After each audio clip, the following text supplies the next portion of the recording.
们坊间现在的书每一本书它出版一定都有它出版的目的。比如说有些是食谱，它可能面对一些也喜欢料理的人。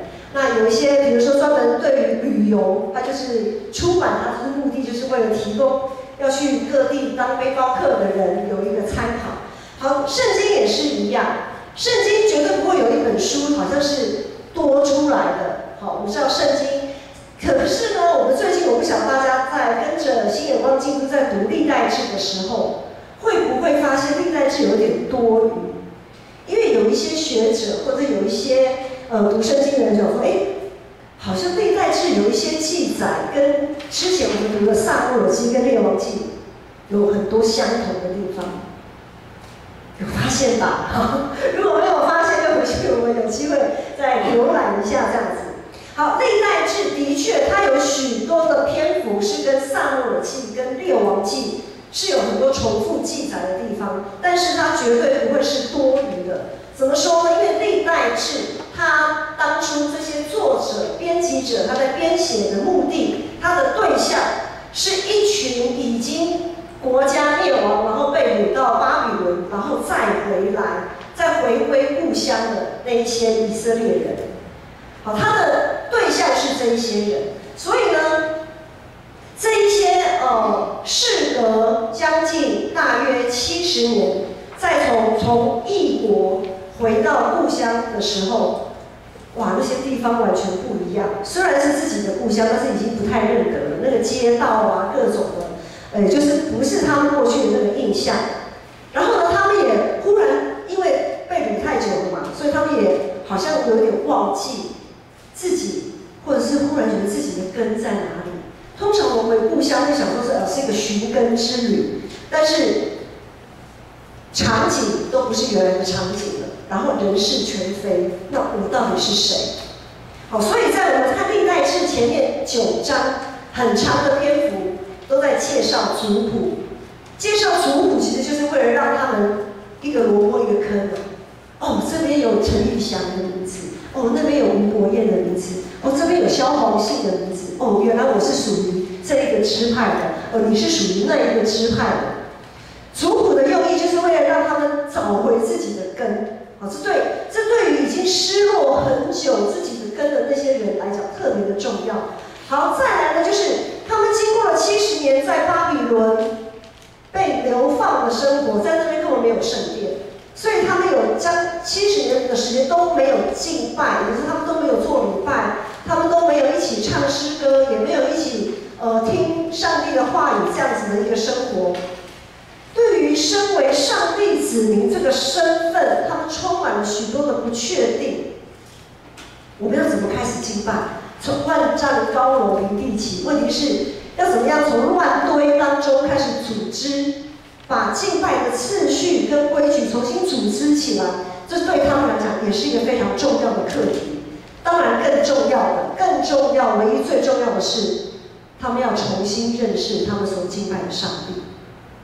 包括他们在70年以前，他们为什么被掳？上帝为什么会让这个事件发生？为什么没有保守他们平安？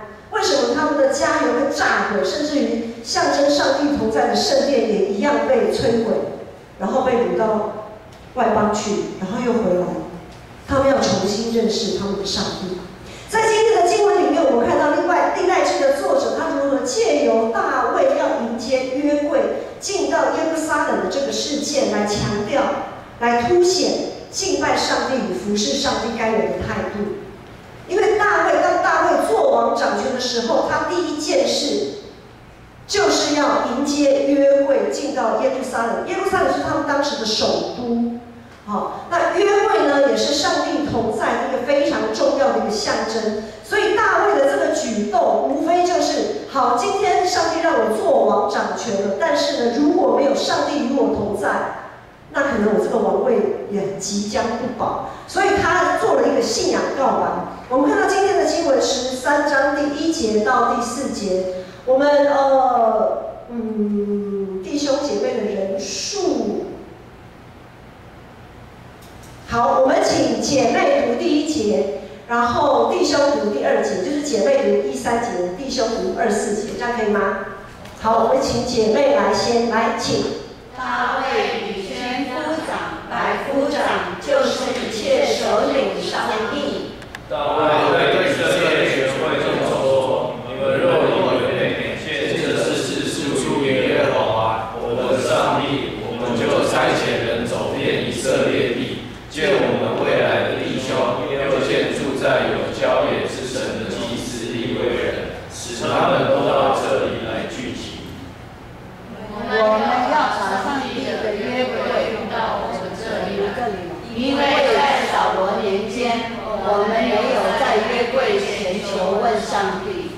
全会众都说可以如此行，这事在众民眼中都看为好。好，我们看到第1节，他说大卫与千夫长、百夫长，就是一切的首领商议，就好像我们教会，好，牧师觉得有一件事情很好。然后呢，就找了长老，又找了执事来商量。哎，这件事你们觉得怎么样？好，然后呢，大家都觉得哎不错不错啊，这个事情不错啊，应该把约柜引进来啊哈。然后呢，就对全以色列的会众讲，就好像在开会员和会的时候，然后就报告了这件事情，说你们若以为美，见这事是出于耶和华我们的上帝，我们就差遣人走遍以色列地，见我们未来的弟兄，又见住在有郊野之城的祭司利未人，使他们都到这里来聚集。这句话的意思是说，因为他们当时被掳的时候，都是一些精英分子啊，精英分子被掳到巴比伦，留下来的呢，都是一些比较贫穷弱势的，或者是没有我们讲说没有什么生产力的，巴比伦也没有在待的啦。好，就好像美国你要去移民，不是随随便便的人都可以去移民，对不对？美国虽然是很多民族的大熔炉，但是它也要什么？它也要能够有生产力的人。你本身没有生产力，拍谁？我这个人就是被拒绝这样。好，那他们这一群象征的精英分子的这一些人回来了，然后就跟原本在地被留下来的这些人，好，就合成2股，就合成一股势力。然后呢，还又去找了祭司利未人，因为祭司利未人就是负责献祭的这一些人，把约柜迎进来。处理上帝、敬拜上帝、服侍上帝的事情是只有祭司跟利未人可以做的。好，所以呢，大卫跟这些首领所想的是不是很完整？还蛮完备的，对不对？他能注意到的都注意到了。好，从长老，以我们现在来讲，从长老、执事，甚至于团契干部啊，甚至于在会员和会整个大会，大家说哦好啊，这个事情太好了，就这么做吧。当大卫带着全国上下的人民百姓做这件事情的时候，就在万众一心唱诗、歌唱、跳舞、赞美。好，我们在这一整个段落的经文里面，就好像我们早上刚刚敬拜赞美、跳舞、唱歌，哇，赞美神，赞美神！突然，一个人死在讲台上，昏倒在讲台上，他就断气了。所有的音乐顿时停止，所有的会众唱出来的诗歌也哽在喉咙，唱不出来啊！发生什么事情？一位利未人乌撒被击杀。在第9章今天的经文，他说当他们这样的唱诗赞美，然后呢引领着约柜要往耶路撒冷前进的时候，到了基顿的河场。因为流失前敌乌撒就伸手扶住约柜，耶和华向他发怒，因他伸手扶住约柜击杀他，他就死在上帝的面前。乌撒的死，我想不只是当时大卫跟全体会众无法理解，请问你们能理解吗？真的很难理解。请问我们刚刚从一开始读经文读到现在，有没有哪里错误的？有没有什么让你觉得不妥当的地方？没有啊，对啊，该问的都问了，长老也问了，执事也问了，团契干部、会长也问了，会员和会大家都问了，大家都好啊，而且还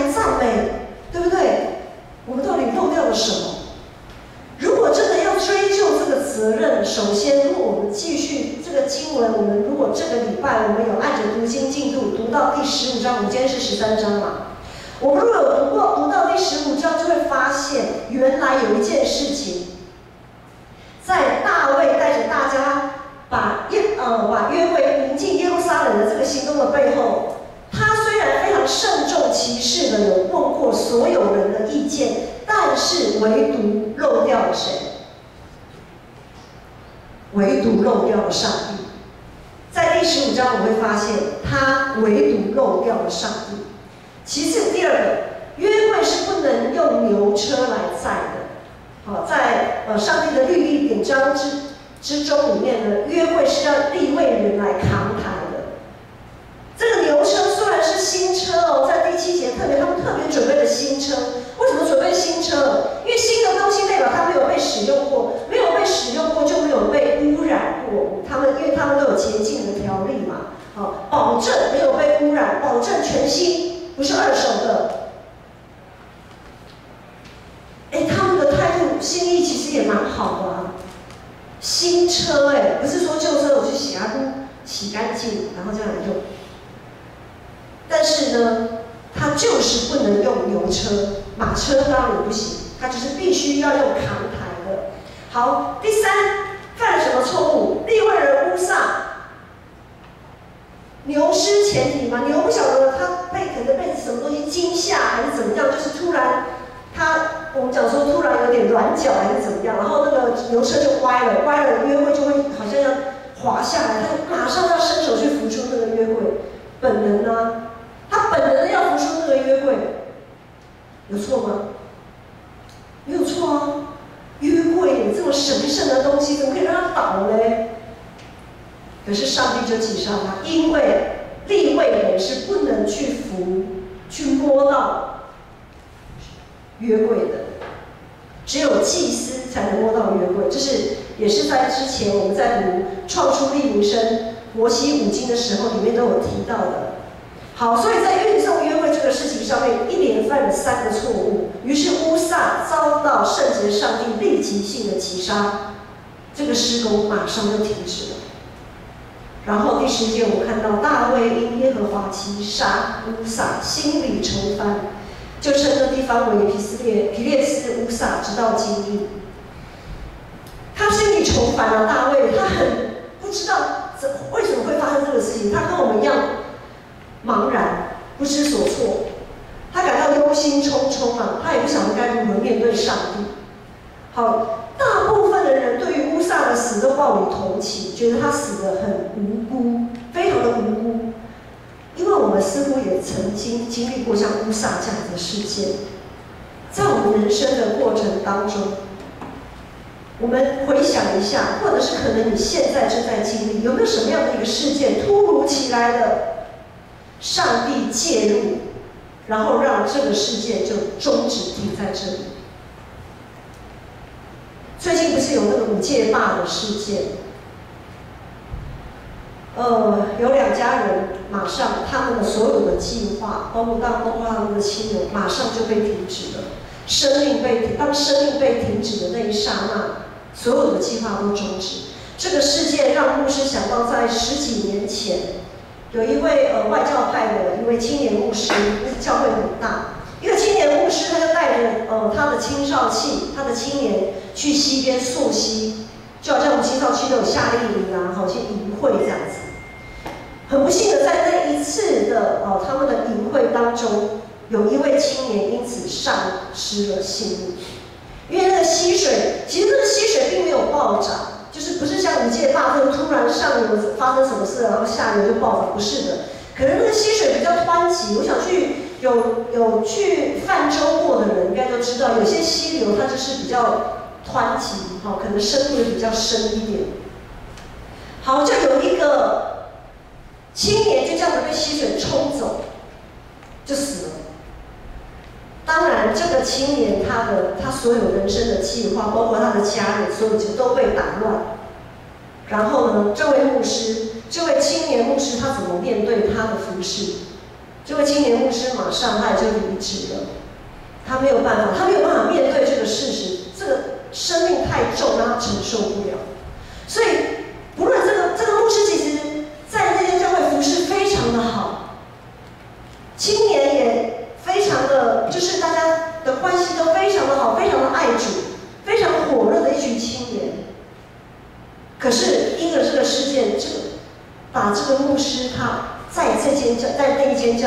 的服事就立即终止。很多时候，上帝突然出手，我们不确定，也不知道为什么上帝要这样子来出手。一旦上帝透过各样的事情介入我们的生活，迫使我们做调整，可能我们会像约伯一样是很无辜的。好，但是很多时候我们可能会像大卫跟乌撒一样犯了同样的错误，就是乐极生悲啊。在我们情绪非常高涨的时候，我们非常亢奋的时候，我们往往会忽略一些很重要的细节。比如说大卫，他有这样的想法，很好啊，长老也同意，执事也同意，哇，真是太棒了！看，我就是这么有眼界。好，然后在会员合会的时候，会员大会全部的人都举手赞成，哇，太好了！然后接着大家很高兴唱歌跳舞赞美神的时候，他们就是独漏一个求问上帝，也独漏了很多，忽略了在过程当中忽略了很多该要注意的细节。乌撒的牺牲让我们重新认识上帝的圣洁与不可侵犯，该怎么做就要怎么做，不该做的我们都绝对不要去挑战上帝的耐性。可是往往我们很容易便宜行事，很容易做了自己认为理所当然或自己看为好的事情，然后就让上帝无限的为我们背书。利未人他们用新车来搬运约柜，不好吗？以人的角度来看，不好吗？我们讲说，现在我们买一台新的 Benz， 用 Benz 来，这个十字架被遮住了。好，如果我们哪天要载一个十字架，我们买一台 Benz 的那种货车来载，哇，非常高档，对不对？那在运送的过程当中，我一气之下，我为了如果说这个 Benz 突然怎么样，然后十字架就要被弄断了、飞掉了，我去扶一下，这有错吗？这整件事情我们都修都懂的，就是完全无法想象。听起来都很有道理啦，用新车来搬运约柜也好，或者是在一个惊慌之下，这个利未人去扶住约柜也好，都没有错啊。听起来都很有道理，他们做的都没有错。但是上帝的神圣不是，上帝的神圣不可侵犯，不是我们可以来品头论足的，不是我们可以品头论足的。受造物岂可对造物主说：“你做的这是什么事啊？你是拿哪一个标准啊？怎么这么不通人情啊？”因着我们人惯性习性的悖逆，因为我们吃了善恶，我们都有自己的标准。很多时候，我们是用自己的标准来服侍上帝，然后我们就可能在服侍的过程当中被击杀。我不知道大家有没有被上帝击杀过？比如说，在服侍的时候碰到什么事件，你被击杀了，然后你离开了服侍的岗位，你不想做了，跟上帝生气，我不做可以了吧？或者是跟同工生气，谁要跟你配搭啊？这么难配搭，你以为你是谁啊？你以为你的想法都对啊？我的想法也不错，好不好？或者是跟任何人生气、埋怨，很多人因此被击杀，离开自己服侍的岗位，甚至离开教会，然后心里充满了许多的委屈跟自我感觉良好的骄傲。这样子的生命其实已经离上帝越来越远了。服侍上帝的同时，如果我们没有小心留意上帝的话语，没有谨慎研读圣经，没有日夜思考上帝的话语，我们就会像那群忽略上帝律例典章、自我感觉良好的祭司跟利未人。我们会很本能的按着自己的想法，按着自己的标准，按着自己的喜好，甚至于是为了要让人看见我来服侍上帝。弟兄姐妹，上帝是烈火，上帝是烈火。当我们身为祭司、利未人，站在上帝面前服侍他的时候，不要以为我们是在跟上帝交换条件，我们这样的服侍上帝，上帝你就要施恩赐福给我。上帝是很乐于施恩赐福的，但是呢，他也会施恩赐福。只是当我们满满得到祝福的时候，我们也要小心，不要成为在福音书上的那个有钱的财主。我们要知道，永恒的福分在你们面前等着我们，同样永恒的审判，永远的审判也在前面等着我们。常常我们在周报上会看到教会的意向，就是要我们读经祷告、委身服侍、彼此相爱，让我们一个人都做祭司。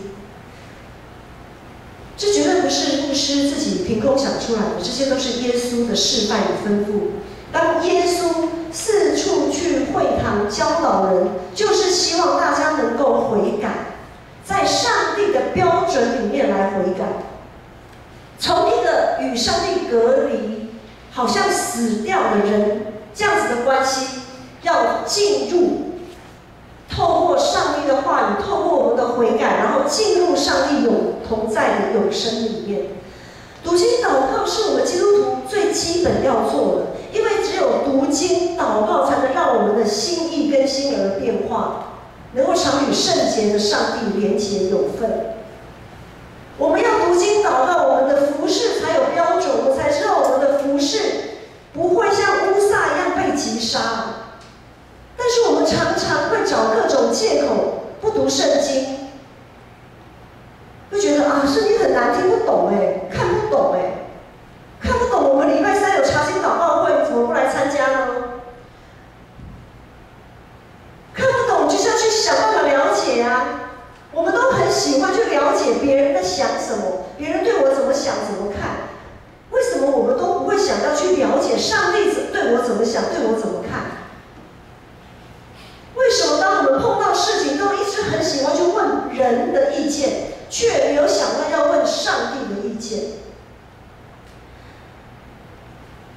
我们常常会觉得说啊，我该做的，我该参加的聚会，我尽心尽性尽意爱着我的上帝了。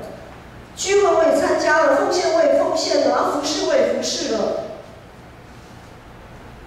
好像该做的我们都做啦。可是弟兄姐妹，我们是用什么标准去做？还是回到那个源头？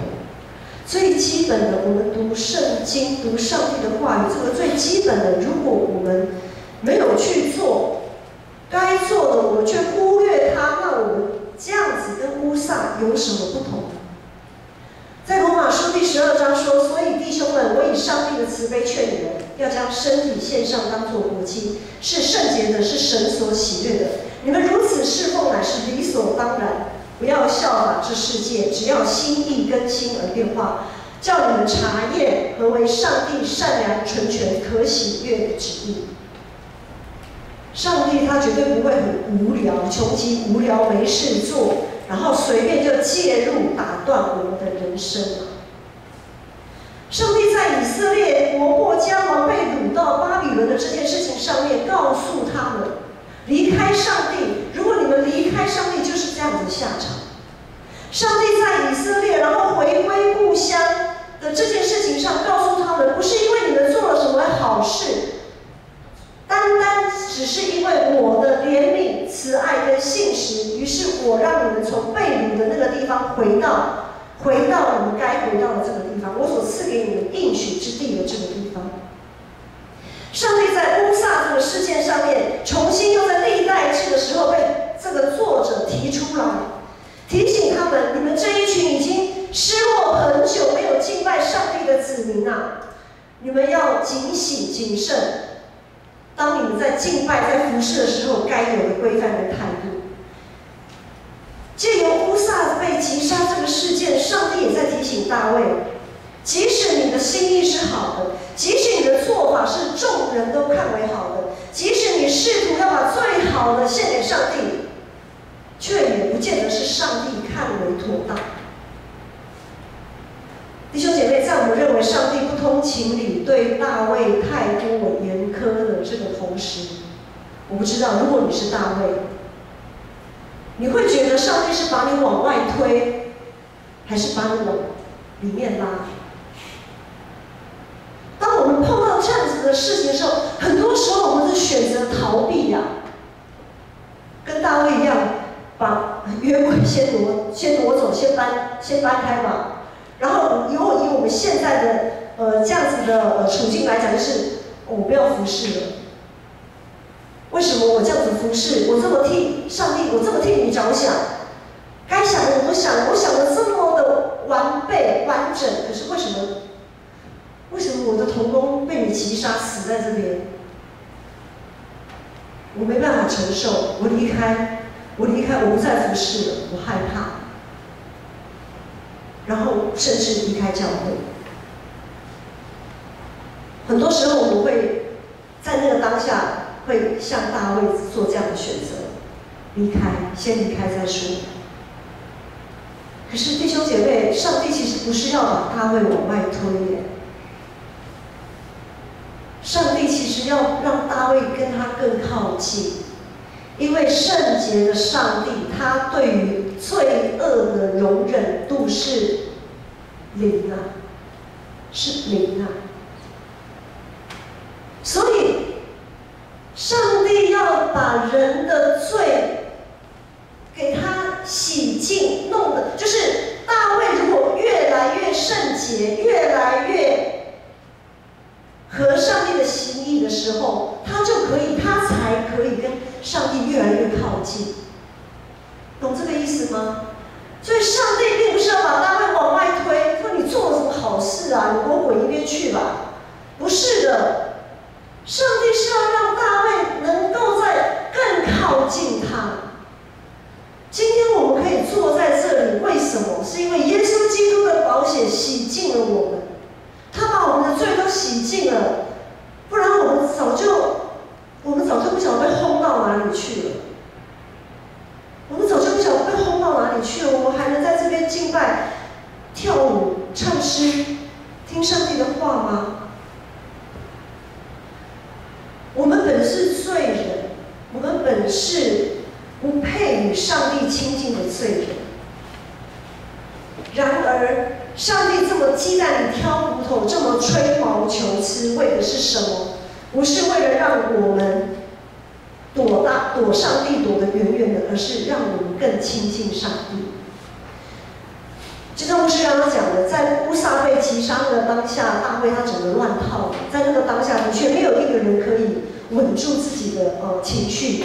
他第一个反应就是把约柜赶快挪走，他第一个反应就是远离、逃避与象征上帝同在的那个约柜。因为在那个当下，大卫突然发现他内心的骄傲被上帝看见了。他突然觉得无地自容，羞愧啊！所以在众目睽睽那个当下，他选择逃避。然而，当我们觉得我们的好意好像被上帝拒于门外的时候，我们更要耐着性子，继续查验何为上帝纯全、良善和喜悦的旨意。当上帝把一扇门关起来，他一定会为我们开另外一扇窗，他一定会帮我们再开另外一扇窗。大卫的这个决定，他把约柜挪走这个决定，让俄别以东的这户人家可以得到意外的祝福跟恩典。当敬拜上帝的子女还搞不清楚上帝在演哪一出戏的时候，上帝还是上帝，他继续施恩赐福他所喜悦的人。今天我们还能好手好脚的，还有一口气在上帝的面前服侍他，是上帝的恩典，是他用他独一的儿子耶稣基督为我们赎罪重价换得与他可以亲近的机会。这样子的机会是乌撒没有办法想象的，这样子的机会也是大卫无法想象、无法理解的。但是当我们白白得到这些恩典的时候，我们就可以轻看这些恩典吗？就好像有些东西那种赠品，或者是不是需要我们花劳力，就好像我们这样讲的，花父母的钱都比较容易。当自己赚钱的时候，当我们买东西要掏自己的腰包的时候，就会开始考虑，哦，这个好像有一点贵，这个不太舍得。当我们白白得到这些恩典的时候，我们就轻看吗？我们人容忍自己可以肆无忌惮的在最终打转，把恩典当作卫生纸用过就丢吗？我们是圣灵的殿，是上帝的居所，是以马内利的上帝与我们同在。他跟我们是这么的贴近，这么的贴近啊！所以我们要更加谨慎自己的身份，在这个污秽的世代，要用圣洁来装饰自己，并且要以上帝的话语做准则，不是以我们众人都看为好，是要以上帝的话语做准则，献上自己为活祭，才能与圣洁的上帝有份。最近有发生什么事情让你觉得很委屈吗？还是有什么事情让你觉得怎么走到哪里都撞墙，看不懂上帝到底在做什么？透过这段经文想想自己，我们是不是有哪些地方像大卫一样，我们问这个人那个人所有的人，但是就没有好好的静下心来问上帝。我们有没有首先问上帝？因为当我们问了太多人，得到太多意见的时候，我们的内心非常的混乱。因为当你问了所有的人，然后呢再来问上帝的时候，你会搞不清楚上帝你到底哪一句 ABCDE， 你到底哪一句是对我说的？但是上帝不是要我们混乱的神，上帝是要我们平安的神，他是赐给我们平安的上帝。我们会不会像大卫一样，就是问了那么多人，但是就是独漏上帝？然后我们还要再想想自己有哪些地方会像乌撒一样，在自己的心里累积了许多理所当然。我们都是知识分子，很多的时候，不管是学校的教育，还是 Google 里面的教育，Google 大神很多东西，很多时候我们都会问 Google 嘛。是不是很多时候我们累积了许多理所当然？像乌撒一样，我伸手扶约会有错哦，理所当然要扶的，换做任何一个人，今天只是刚好倒霉，乌撒他站在那个位置。可是我想，一个训练有素的，我们讲说训练有素的运动员好了，我们每一个人都有本能反应嘛，对不对？可是训练有素的运动员，他会在一个当下避免自己受伤，或者是他会运用自己的肢体。如果是以篮球员来讲，他会运用自己的肢体把那个篮球放进球框，或者是打乒乓球的人，为什么一直要练习挥拍？我们会看到那个乒乓球球队的人，那个挥拍都好标准，对不对？都有科班出身的。可是他一开始就这么标准吗？不是啊，他也是被训练出来的。我们什么时候可以用上帝的话语把自己训练的，当事件发生的时候，可以本能做出来的那个反应、那个动作，是上帝的标准，而不是自己在那边乱挥，会自己开心的。本能是可以被训练的，就是可以被训练的。好，然后我们再想想自己。当上帝突如其来介入中断我们的生活、我们的计划的时候，我们是不是可以有不同于大卫的反应？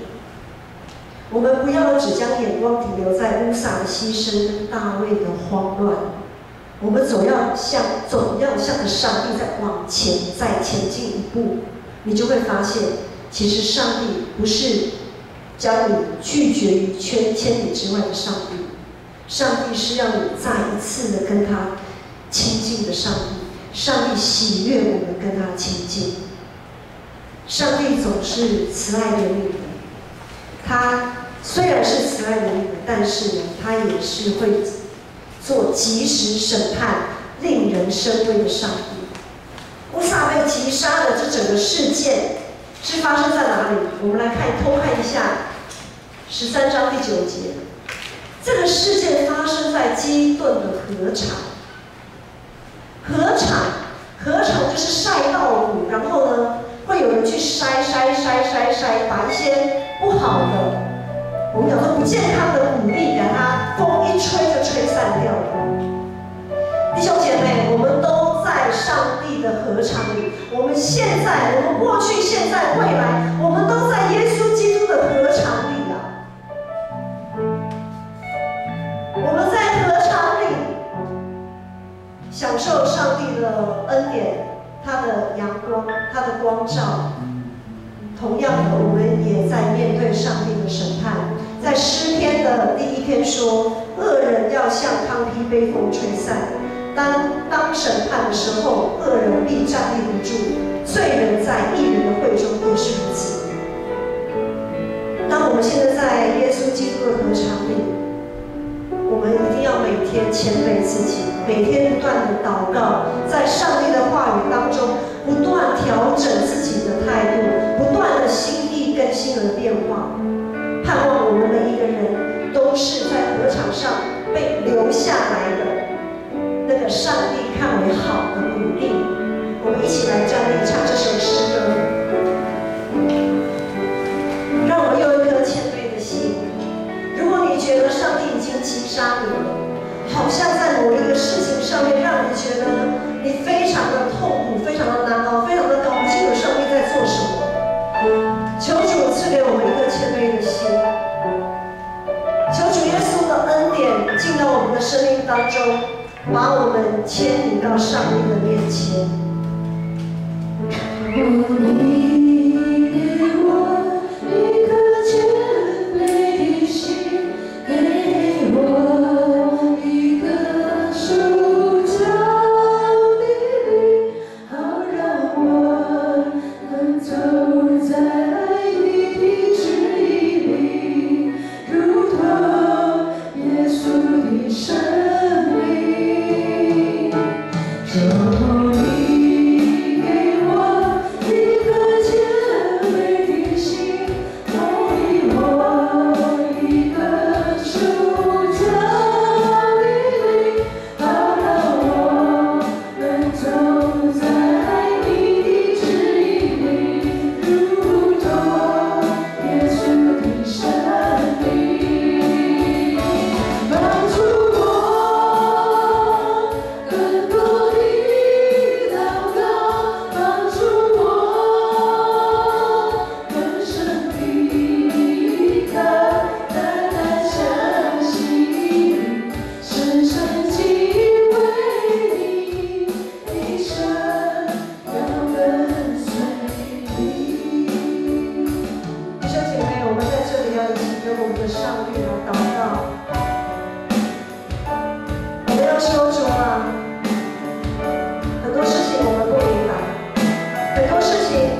生命当中作王掌权的。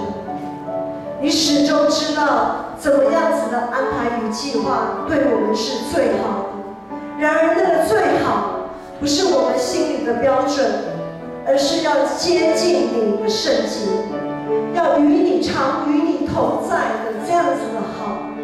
主啊，主啊，求主你帮助我们，帮助我们在我们的日常生活当中懂得如何祷告，如何更多的向你接近。愿我主耶稣基督的恩典、天父上帝的慈爱、圣灵